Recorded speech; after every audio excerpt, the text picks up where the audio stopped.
اسرائیل میں ایک ایسا اسکینڈل سامنے آیا ہے جو شاید پرائم منسٹر بنیامین نتنیاہو کے پولیٹیکل کیریئر کے تابوت میں آخری کیل ثابت ہو سکتا ہے۔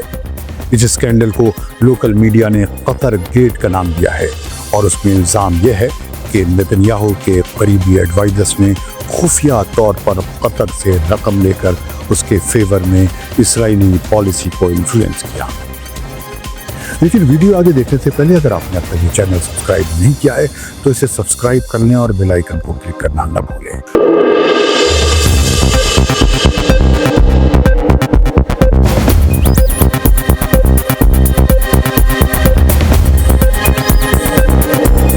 اب بتاتا ہوں اس کی تفصیل۔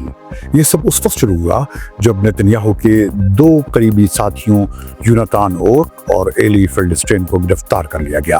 ان پر الزام ہے کہ انہوں نے قطر سے خفیہ ادائیگیاں حاصل کی تاکہ اسرائیل میں قطر کی ساکھ بہتر بنائی جا سکے اور اس کی پالیسیوں کو پروموٹ کیا جا سکے۔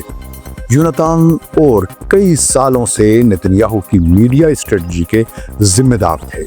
7 اکتوبر 2023 کے بعد جب حماس کے حملے نے اسرائیل کو جھنجھوڑ دیا، اورک نے نتنیاہو کی میڈیا ٹیم میں ایلی فیلڈسٹین کو شامل کیا، لیکن فیلڈسٹین اسرائیلی سیکیورٹی چیک پاس نہ کر سکا، جس کی وجہ سے وہ باضابطہ طور پر پرائم منسٹر کے دفتر میں کام نہیں کر سکتا تھا۔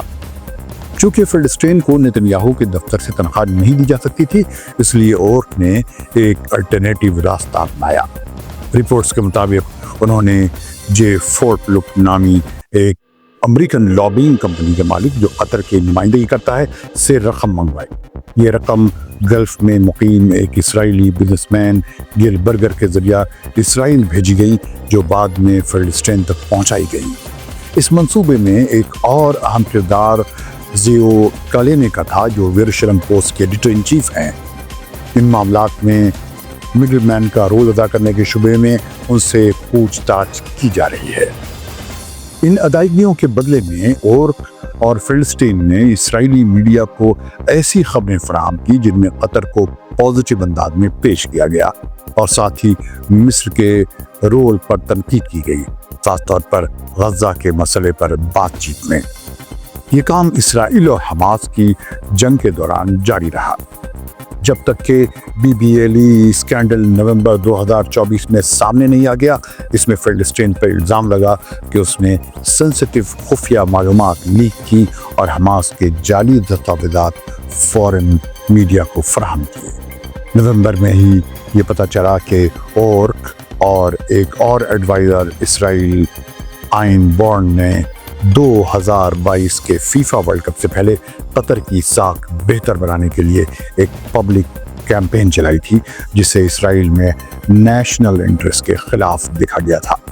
دراصل یہ معلومات جو سامنے آئی ہیں اس بڑی پریشانی کی طرف اشارہ کرتی ہیں کہ نتنیاہو کی حکومت نے برسوں تک قطر سے حماس کے لیے غزہ میں رقم ٹرانسفر کی اجازت دی، جو کہ ممکنہ طور پر 7 اکتوبر کے حملوں کی تیاری میں کارآمد ثابت ہوئی۔ فروری 2025 میں جب فیلڈسٹین کی قطر کے لیے کام کرنے کی تفصیلات سامنے آئیں تو اسرائیل کی اٹارنی جنرل گیلی بہاراؤ میارا نے فوری طور پر تفتیش کا حکم دیا۔ مارچ کے مڈ تک گیل برگر کی ریکارڈنگ سامنے آئی، جس میں اس نے قطر کی لابنگ ایجنٹ فورٹ لک سے رقم لے کر فیلڈسٹین کو ٹرانسفر کرنے کا اعتراف کیا۔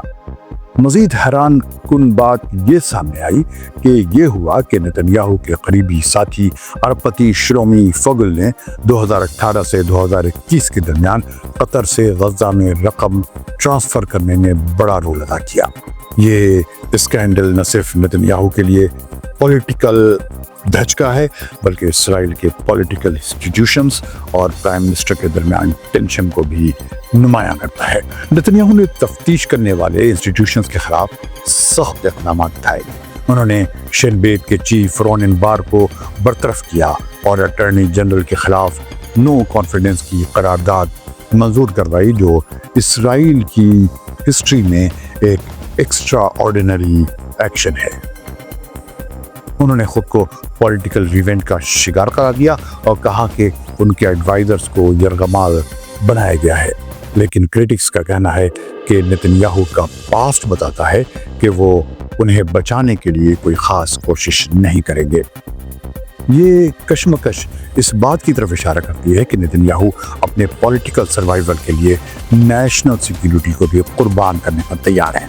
انہوں نے فوج اور سیکیورٹی کے اعلیٰ عہدوں پر دوسروں کو ہٹا کر اپنے لوائل لوگوں کو اپوائنٹ کیا ہے اور جنگ کے دوران الٹرا آرتھوڈاکس کمیونٹی کو اکانومک اور ملٹری رسپانسبلٹی سے الگ رکھا ہے تاکہ اپنے الائز کو خوش رکھا جا سکے۔